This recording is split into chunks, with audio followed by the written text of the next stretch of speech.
আসসালামু আলাইকুম রহমতুল্লাহি বারকাতুহু। সম্মানিত ভিউয়ার্স, আমি নাজমুল সৌদি আরব থেকে। সবাই আলোচনাগুলো শুরু থেকে শেষ পর্যন্ত শুনবেন ইনশাল্লাহ। ভিডিও দেখতে দেখতে ভালো লাগা থেকে ভালোবাসা হয়ে যাবে। তা আজকে আমি আলোচনা করব সূরাতুল নিসার 59 নম্বর আয়াত থেকে। এখানে আল্লাহ বলতেছেন, আউযু বিল্লাহি মিনাশ শাইতানির রাজিম।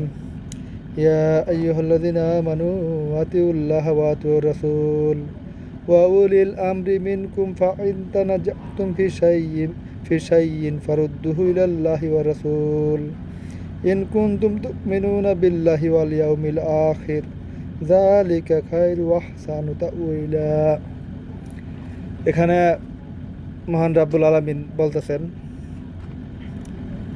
ইয়া আইয়ুহাল্লাযীনা আমানু, হে ইমানদারগণ, তোমরা কি করো? আল্লাহ ও রাসূলের আনুগত্য করো।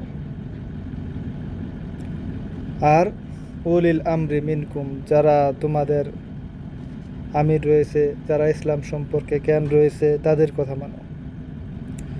যদি তাদের কথা মানতে গিয়ে তাদের কথার ভিতরে কোনো বিবাদ সৃষ্টি হয়, যদি কোনো ইখতিলাফ সৃষ্টি হয়, ফারুদ্দুহু ইলাল্লাহি ওয়া রাসূল, তাহলে তোমরা কি করো? ফিরে আসো আল্লাহ ও রাসূলের কাছে। তোমরা যে বিবাদ নিয়ে তোমরা ঝগড়া করতেছ, সেটার সমাধান অবশ্যই কোরআন ও রাসূলের হাদিসে রয়েছে। তাই তোমরা কি করো? ফিরে আসো আল্লাহ ও রাসূলের কাছে, ফিরে আসো। তারা কোরআন হাদিসে কি ফয়সালা দিয়েছে সেটা তোমরা গ্রহণ করো। এটা হচ্ছে তোমাদের জন্য উত্তম। কিন্তু এই আয়াতগুলা বাংলাদেশের যারা ভুলু মুক্তি রয়েছে, তারা অবশ্যই দেখে কোরআনে শুধু একটা আয়াত না, অসংখ্য আয়াত রয়েছে। যেমন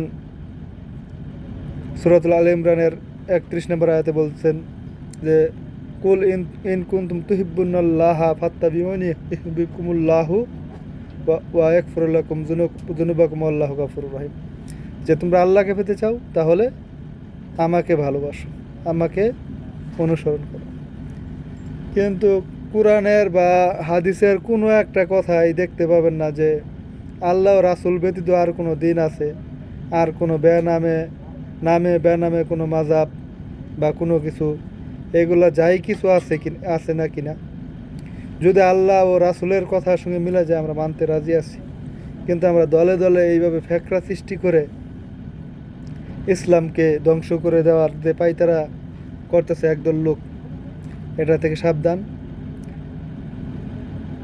আগে দেখা যাচ্ছে যোগাযোগ ব্যবস্থার কারণে আমাদের কাছে হাদিসগুলো পৌঁছায় না। এখন আমরা হাদিসগুলো সরাসরি মক্কা মদিনা থেকে নিতে পারি, কিতাব। এখন দেখা যাচ্ছে আগে আমাদের কাছে অনেক কিতাব ছিল না, অনেক দলিলাদি ছিল না। এখন আলহামদুলিল্লাহ এগুলো আমরা দেখতেছি, ঘাঁটতে পারতেছি, বা এখন আগের তুলনায় মানুষ অনেক শিক্ষিত হয়েছে।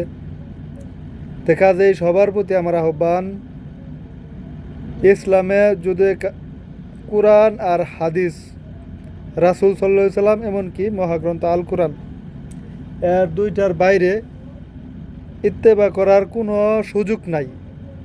আপনি যদি কোনো যে মাযহাবে আপনি মাযহাব মানতে পারেন, যে আপনার ইমাম অমুক ইমাম ভালো লাগে, তার কথা আপনার ভালো লাগে, আপনি মানতে পারেন, যদি সেটা ততটুকু মানতে পারবেন যতটুকু কোরআন আর হাদিস অনুযায়ী রয়েছে।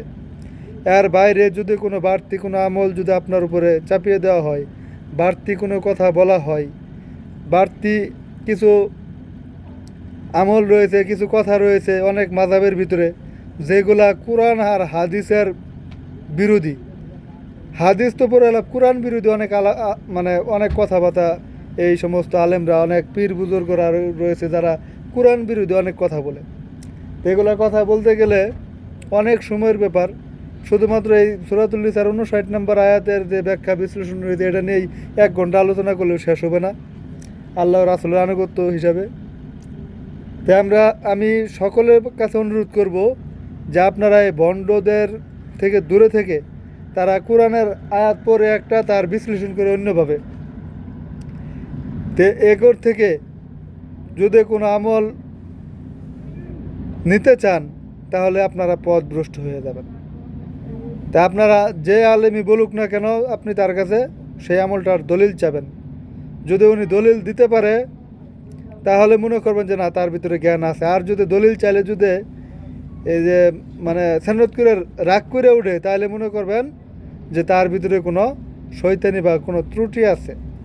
দেখা যায় আপনারা আলোচনা শুনবেন, যারই আলোচনা শুনেন সে যত বড় আলিমই হোক না কেন দলিল সহকারে আলোচনা শুনবেন। কোনো কিরচা কাহিনী শুনে নিজের আমলকে নষ্ট করবেন না।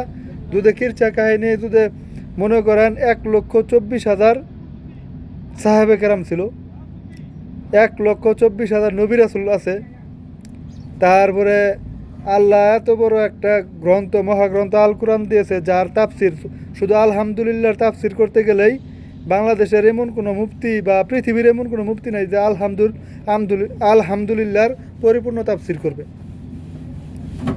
তো এইগুলোকে বাদ দিয়ে বিভিন্ন বাপদাদার কিসসা কাহিনী বলে ঘন্টার পর ঘন্টা আলোচনা করে বিভিন্ন রকমের রং তামাশা করে, তো এই সমস্ত থেকে দূরে থাকেন, কোরআন হাদিসের অনুসরণ করেন। ইহকাল ও পরকাল দুইকালেই ইনশাল্লাহ নাজাত পাবেন। ওয়া আখিরু দাওয়ানা আলহামদুলিল্লাহি রাব্বিল আলামিন। আসসালামু আলাইকুম ওয়া রাহমাতুল্লাহ।